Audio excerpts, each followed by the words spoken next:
नामदुहु व नसल्ली अला रसूलिल करीम अम्मा बाद फ़ाउज़ बिल्लाहि मिनश शैतानिर रजीम बिस्मिल्लाहिर रहमानिर रहीम।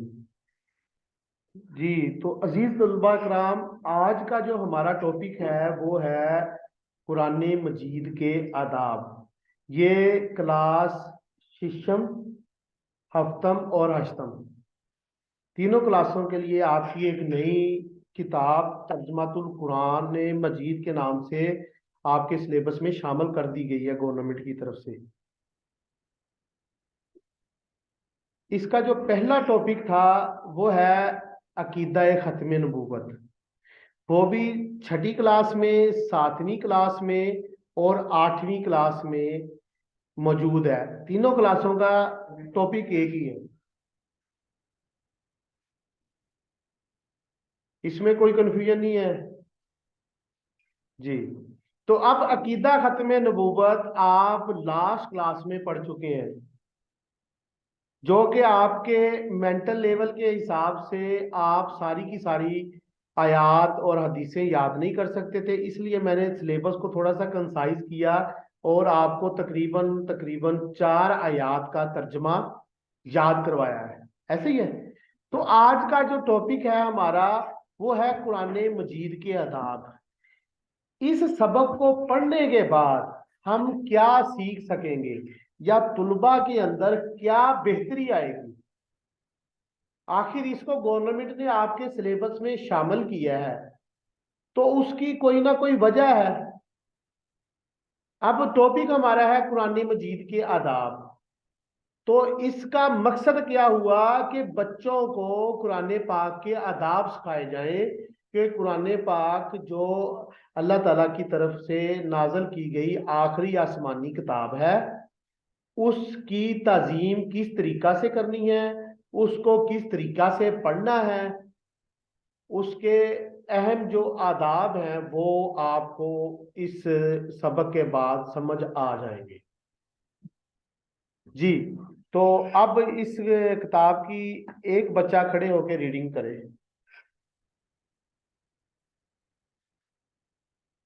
कुरान मजीद के आदाब। कुरान मजीद की तिलावत पाक, साफ और बावजू होकर करनी चाहिए।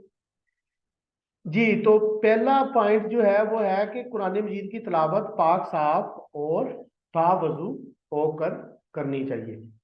तो वजू के बारे में तकरीबन हमारा लेक्चर हो चुका है या नहीं हुआ है, इंशाल्लाह ये कल या परसों हम वजू का जो मसनून तरीका है, वजू के जो फ़राइज़ हैं, ये प्रैक्टिकल तौर पर मैं आपको खुद वजू करके सिखाऊंगा कि मसा कैसे करना है, वजू कैसे करना है, उसके फ़राइज़ कौन से हैं और उसके आदाब कौन से हैं। तो ये आपने वो याद करने हैं फ़राइज़ और वजू के मसनून तरीका को।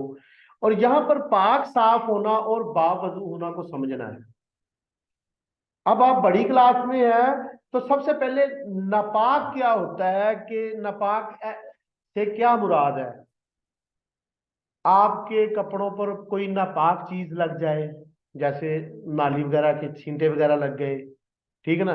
अब ये नहीं है कि आप पानी पीने के नलके से पानी आपने पिया है, उसके छींटे गिर गए तो वो आपके कपड़े नापाक हो जाएंगे, नहीं। हाँ, उसको आप कह सकते हैं कि गंदे या मैले हो गए हैं, नापाक नहीं। नापाक जो चीजें इस्लाम में आपको मेंशन की गई हैं, जैसे आपका यूरिनेशन है, ठीक है ना, उसके छींटे वगैरह हो गए। यूरिनेशन का समझ आ रही ना, पेशाब को कहा जाता है, उसके छींटे वगैरह जो होंगे उससे नापाक हो जाएगा, ठीक है ना। और उसके अलावा कुछ जानवर ऐसे हैं जो आपके साथ अगर टच करें जो हराम है, या वो जानवर बाज दफा होता है कि भी जैसे डॉग है, बाज लोगों ने रखा होता है, कुत्ता रखा होता है, वो क्या करते हैं, वो बाहर आवारा फिरते हैं तो नाली में कभी भीगे कभी कैसे, तो उससे जब आप उसको पकड़ेंगे तो उससे आपको के साथ नापाकी लग जाएगी, ठीक है ना। तो जब इस तरह का कोई भी वाकया हो जाए तो फिर आपके लिए गुस्ल करना जरूरी हो जाता है जब आप नापाक हो जाएं। नापाकी और पाकी पर एक अहम टॉपिक है ये, इसको हम अच्छे तरीके से डिटेल से भी पढ़ेंगे। लेकिन यहाँ पर जो मेरा बताने का मकसद है वो ये है कि अगर आप नापाक हो गए हैं तो आप पर गुस्ल फर्ज हो जाएगा और कपड़े बदलना भी फर्ज हो जाएगा। वो आप कपड़े बदलेंगे और उसके अलावा वजू का होना भी जरूरी है। फर्ज से मुराद ऐसी चीज है कि जो जरूरी होती है, कि आपने कुरान पाक को अगर पढ़ना है या पकड़ना है तो आपका पाक होना जरूरी है। जी नेक्स्ट। तिलावत शुरू करने से पहले ताऊज़ आऊज़ बिल्लाहि मिनश शैतानिर रजीम और तस्मिया बिस्मिल्लाहिर रहमानिर रहीम पढ़नी चाहिए। तजवीद के साथ तिलावत की कोशिश करनी चाहिए। जी यहाँ पर लफ्ज आया है तजवीद। तजवीज मतलब कि तरीकाकार के साथ, जो बेसिक असूलो जवाबत हैं। जैसे एक अलामत है शद की, अब वो शद अगर किसी लफ्ज के ऊपर आ जाए तो उसका क्या असूल है कि उस लफ्ज को, लफ्ज एक ही दफा लिखा हुआ है लेकिन उसके ऊपर शद जो है उसकी वजह से वो लफ्ज दो दफा पढ़ा जाएगा, दो मर्तबा पढ़ा जाएगा, ठीक है ना। इसी तरह कहीं पर मद आ गई, मद्दा आ गया, तो उसका क्या मतलब है, इस लफ्ज को थोड़ा सा लंबा करके पढ़ना है। क्लियर है, इस बात में समझ आ गई कि तजवीद के साथ के जो उसके जो असूल व ज़वाबत है। अच्छा, इसके अलावा एक और थोड़ा सा मैं आपको समझा दूं। लफ्ज है काफ, डंडे वाला जिसको कहते हैं किताब वाला, और एक काफ कलम वाला, दो नुक्तों वाला। अरबी में जब आपने पढ़ना है तो इस चीज का ख्याल रखना है कि जो काफ है उसको सिंपल सा पढ़ा जाएगा, लेकिन जो दो नुक्तों वाला काफ है उसको कौफ पढ़ा जाएगा। आपने मुंह को इस तरह गोल कर लेना है, लिप्स को, और मोटी आवाज में पढ़ना है। बच्चे अक्सर ये गलती करते हैं, सूरह इखलास पढ़ते हुए कुल हु अल्लाह कहते, कुल, वो काफ नुक्तों वाला है, आपके बोलने से इस चीज की पहचान हो जाए। अब तजवीज का क्लियर हो गया होगा कि कुछ जो असूल व ज़वाबत है उसके मुताबिक पढ़ना है। जी अगला पॉइंट। तिलावत करते हुए अल्लाह ताला और इसके कलाम की अजमत दिल में मौजूद होनी चाहिए। जी जी यहाँ पर देखें, अल्लाह ताला और उसके कलाम की अजमत, क्या आप लोगों ने, बेटा सिंपल सा बताता हूँ कि जब आप नमाज पढ़ते हैं, नियत करते हैं नमाज पढ़ने की, तो कभी आपके दिमाग में ये चीज आई है या ये सोचा है कि मैं रब के सामने अल्लाह ताला के हजूर खड़ा हूं, मैं रब को सजदा करने के लिए यहाँ पर आया हूँ? ये चीज जहन में होनी चाहिए। इसी तरह कुरान पाक पढ़ते हुए ये चीज जहन में होनी चाहिए आपके कि ये अल्लाह ताला की किताब है, अल्लाह ताला की भेजी हुई आखिरी आसमानी किताब है, और इसमें जितने भी लफ्ज हैं, जो भी हुक्म दिया गया है, वो किसका हुक्म है? अल्लाह ताला का है। इस चीज को जहन में रखते हुए कुरान पाक की तिलावत करनी है। जी नेक्स्ट पढ़ें। तिलावत आस्था और बुलंद आवाज दोनों तरह से की जाती है। अलबत्ता ये ख्याल रखना चाहिए कि बुलंद आवाज किसी के आराम या काम में खलल ना डाले। जी यहाँ पर बेटा आप देखें, रीडिंग ध्यान से करें, लिखा हुआ है दोनों तरह से की जा सकती है। आहिस्ता आवाज में भी आप पढ़ सकते हैं और बुलंद आवाज के साथ भी, लेकिन बेहतर यह है कि आप कोशिश करें इर्द गिर्द के माहौल को देखें, बुलंद आवाज में पढ़ें जब आप तन्हाई में हैं। लेकिन अगर कुछ लोग, आप क्लास में बैठी हैं या मस्जिद में बैठी हैं, आप बुलंद आवाज में तिलावत शुरू कर दें, हो सकता है कि कोई नमाज पढ़ रहा हो, कोई सुन्नतें पढ़ रहा हो, तो वो आपकी बुलंद आवाज की वजह से डिस्टर्ब होगा और उसको नमाज में जो चीजें पढ़नी है वो उसको भूल जाएगा कि मैं क्या पढ़ रहा था। इस इसको इस तरीके से पढ़ना है कि कोई डिस्टर्ब ना हो। जी नेक्स्ट चलें। सजदा तिलावत वाली आयत पर सजदा करना चाहिए। हमें सजदा तिलावत का तरीका और आदाब सीखने चाहिए। जी अब सजदा जो है कुरान पाक में कितने सजदे हैं? को बच्चा बता सकता है आप में से? आई थिंक 7 है। 7 सजदे हैं या 14? 14 सजदे, 7 मंजिलें हैं, मंजिलें 7 हैं, ठीक है ना।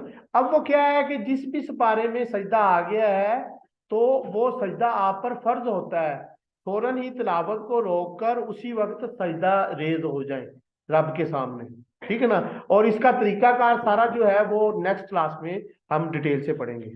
जी जब कुरान मजीद की तिलावत की जा रही हो तो इसे खामोशी और तवज्जो से सुनना चाहिए। जी अब इसमें ये देखें कि भी अगर कोई तिलावत कर रहा है तो तिलावत के लिए तो बता दिया गया, हुक्म हो गया है कि आहिस्ता भी पढ़ी जा सकती, बुलंद भी।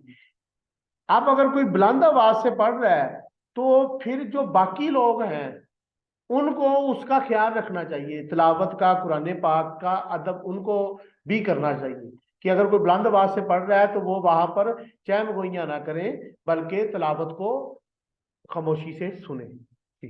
कुरान मजीद के तर्जमे के मुतालिया के वक़्त खूब और गौर व फिक्र करना चाहिए ताकि आयत का मफहूम अच्छी तरह ज़हन नशीब हो जाए।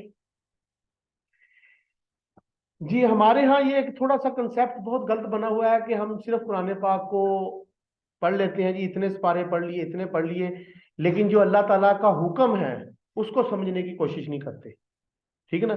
इसीलिए अब आपके सिलेबस में तर्जमा के साथ कुरान पाक पढ़ना लाजमी करार दे दिया गया है, ताकि आप उसके मफहूम को समझें, जो आयात आप अरबी में पढ़ रहे हैं उसके तर्जमे को समझें कि अल्लाह ताला की जात हमें क्या हुक्म कर रही है। और जब आप गौर फिक्र से पढ़ेंगे, सोचेंगे, उस आयत के तर्जमे के पढ़ने के बाद उसके बारे में सोचेंगे, ठीक है ना, तो फिर आपको उसका मफहूम सही से समझ आएगा। अल्लाह ताला और इसके रसूल हजरत मोहम्मद सल्लल्लाहु खातमुन नबीयीन सल्लल्लाहु अलैहि वसल्लम की मोहब्बत और अताअत के जज्बा से सरशार होकर अहकाम दीन सीखने और इन पर अमल करने की नीयत से कुरान मजीद का मुताला करना चाहिए। अल्लाह ताला और हजरत मोहम्मद सल्लल्लाहु अलैहि वसल्लम की अजमत और जन्नत खुशखबरी वाली आयात और तर्जुमा पढ़ते वक्त खुशी के इजहार और शुक्र के साथ अल्लाह ताला से इसकी रजा और जन्नत की दुआ मांगनी चाहिए। जी, अब ये देखें, सबसे पहले तो पहले आपको ये समझाया गया है कि कुरान पाक को आहिस्ता पढ़ें और गौर फिक्र के साथ, यानी कि सोचें उसके बारे में, तर्जमे को पढ़ते हुए साथ सोचें कि अल्लाह ताला की जात यहाँ पर क्या हुक्म दे रही है, क्या चीज बताई जा रही है। अब साथ अगली आयत में यह कहा गया है कि जिसमें अल्लाह ताला की अजमत बयान की गई है, जैसे कि सूरा रहमान है, ठीक है ना, जो आप कुरान पाक की सूरह रहमान की तिलावत अक्सर बेशतर कुरान ये टीवी चैनल्स पर भी आती है, ठीक है ना। फबी अलाई रब्बी कुमा तुकज़िबान, और तुम अपने रब की कौन कौन सी नेमत को जुटलाओगे। वहां पर अल्लाह ताला की अजमतों के बारे में बताया गया है, जितनी भी अल्लाह ताला ने चीजें पैदा की हैं, जो फल हैं, जो अनाज है, जो हम रोटी खा रहे हैं या फल वगैरह खाती हैं, ये अल्लाह ताला की नेमतें हैं हम इंसानों के लिए। तो अब जब इस तरह की आयात आए तो क्या है, खुशी का इजहार करें, अल्लाह ताला का शुक्र अदा करें जब इस तरह की आयात आए।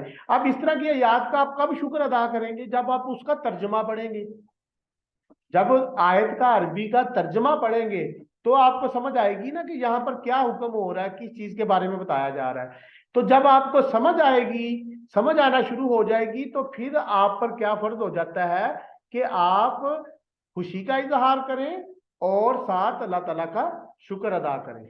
अल्लाह ताला के गजब, जहन्नम और इसके अजाब वाली आयात और तर्जुमा पढ़ते वक्त अल्लाह ताला का खौफ रखते हुए जहन्नम के अजाब और अल्लाह ताला के गजब से बचने की दुआ मांगनी चाहिए। जी तिलाव जी, अब ऊपर जो पॉइंट था उसमें खुशी की बात आ गई है। अब नीचे वाले में जो है कि अल्लाह ताला की गजब, ठीक है ना। अल्लाह ताला के बेटा 99 नाम है, 99 जो कुरान पाक के शुरू में लिखे होते हैं।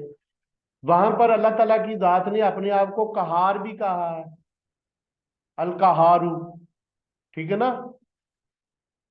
अल्लाह ताला की जात रहमान भी है, रहम करने वाली भी है, और गजब डालने वाली भी है। जब आप अल्लाह ताला के बताए हुए असूल, जो असूलो जवाबत हैं, उससे बाहर निकलते हैं, असूलो जवाबत से बाहर निकलते हैं, तो फिर अल्लाह ताला आपको सजा भी देता है, ठीक है ना।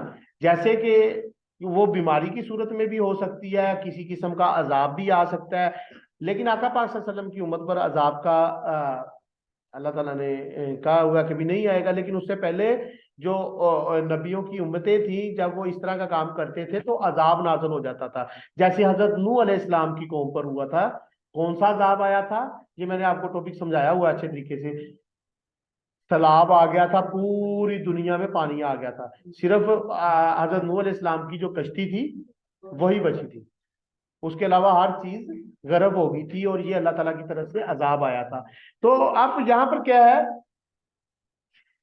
आपने जहां अल्लाह ताला की नेमतों का शुक्र अदा करना है, वहीं अपने गुनाहों की तौबा भी करनी है। क्यों? क्योंकि कुरान पाक में अल्लाह ताला आयात के जरिए आपको हुक्म करता है, तनबीह करता है, अल्लाह ताला की जात आपको डराती है। आपको क्या जन्नत और दोजख के बारे में बताया गया ना, कुरान पाक में हुक्म है कि जो बुरे अमाल करेगा उसको दोजख में डाल दिया जाएगा। ठीक है ना? तो रब की जात से के गजब से बचने के लिए हम क्या करेंगे, अपने गुनाहों की माफी मांगेंगे। ठीक है ना? दुआ मांगेंगे अल्लाह ताला से। जी नेक्स्ट। तिलावत के आखिर में अपनी अपने वालिदैन, उस्ताद कराम और मरहुमीन और पूरी उम्मत मुसलमान के लिए सलामती और भलाई मगफिरत की दुआ मांगनी चाहिए। जी, यहाँ पर देखें, थोड़ी सी इस चीज को बेटा आप क्लियर करें। कोई लफज उर्दू में किसी भी लफज के नीचे जेर आ जाए ना, तो उसको आपने जब बोलना है तो बड़ी ये की आवाज निकालनी है। ठीक है ना? जैसे ये उम्मत मुस्लिमा लिखा हुआ है, उम्मत लिखा हुआ है, नीचे जेर है, तो ये समझ लें कि ते बड़ी ये ते बन गई है, उम्मते। और इसी तरह पहले भी ये लफज आए हैं इस तरह, उसको भी मैं थोड़ा सा करता हूँ मेंशन, वो भी आपने इसी तरह पढ़ा था। जैसे ये आप लफ्ज पढ़ते हैं कुरान मजीद, नून के नीचे जेर लिखी हुई है ना, तो आप नून बड़ी ये नहीं बड़ा बोला जाता है। तो जहां पर नीचे जेर आ जाएगी, इस तरह लफ्ज के नीचे दी होती है, तो आपने उसकी किस चीज की आवाज निकालनी है, बड़ी ये की। कुरान मजीद इसी तरह वो लफ्ज आपका क्या है, उम्मते मुस्लिमा। ठीक है? और दूसरा लफ्ज जो आपने बेटा रीडिंग में गलत पढ़ा है वो है मरहुमैन, मरहुमीन और उसातजा कराम। जी। अब तिलावत करने के बाद बेटा आपने अल्लाह ताला के कलाम की तिलावत की है, कुरान मजीद की। ठीक है ना? तो जाहिर है आप अच्छा काम करें तो रब की जात तो राजी होगी आपसे। तो वही आपके लिए बेहतरीन वक्त होगा दुआ मांगने का। जब आप अल्लाह ताला की भेजी हुई किताब को पढ़ेंगे तो अल्लाह ताला की जात तो आपसे राजी होगी। और वो बेहतरीन मौका होता है जब कोई इंसान राजी हो। इंसान की बात कर लेना, अगर कोई राजी हो, खुश हो, आपके वालदैन जब राजी हो तो क्या करते हैं, आप उस वक्त फरमाइश कर देते हैं कोई नहीं कोई। तो जब आप तिलावत करेंगे तो रब की जात राजी होगी।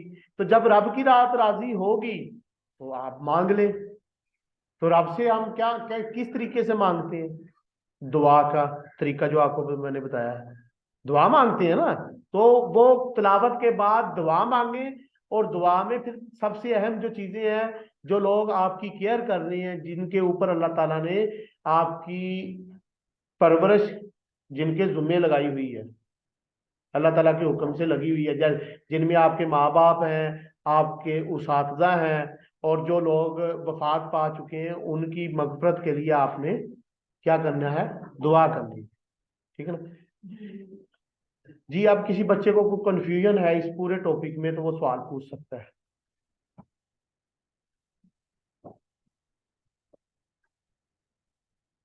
जी, चले ठीक हो गया बेटा। वमा अलैना इल्लल बलाग। अल्लाह हाफिज।